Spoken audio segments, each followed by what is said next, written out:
Akaseera kano nange Kitusa Muhammad okuva mu kitongole ky'eggwanga kivunaanyizibwa ku by'embeera z'obudde ka nkutuuseeko alipoota y'embeera y'obudde.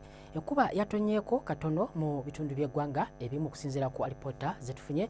Gulu yaweza milimitazi 29.8 so nga ate Kitugumu zaabadde milimitazi 2.8. Twekennenyeza ekifaananyi ekikubiddwa Ssemugenzi kitulaga nga omugongo gw'obuzito bw'empewo gwasenvuddwa okuva ku Seguyanja Buyindi ne gusimbira ddala ku lukalu nga guwandula empewo enkalu okwesogga ensi yattu.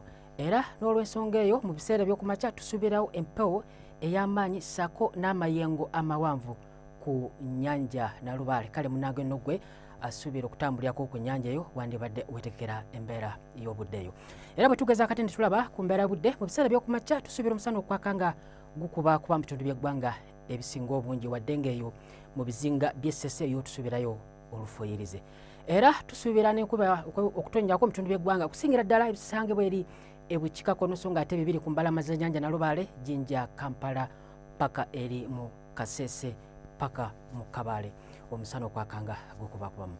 Ebbugumu eri waggulu tusobola okuba ku diguli za 30 eri mu Kalamojja ssaako Lango awamu ne Teso so nga ate awo ekibuga kyaffe ekikulu Kampala Masaka 28 wabula eri e Kasese okutuuka ku diguli za 31 so nga ate e Kabale 25.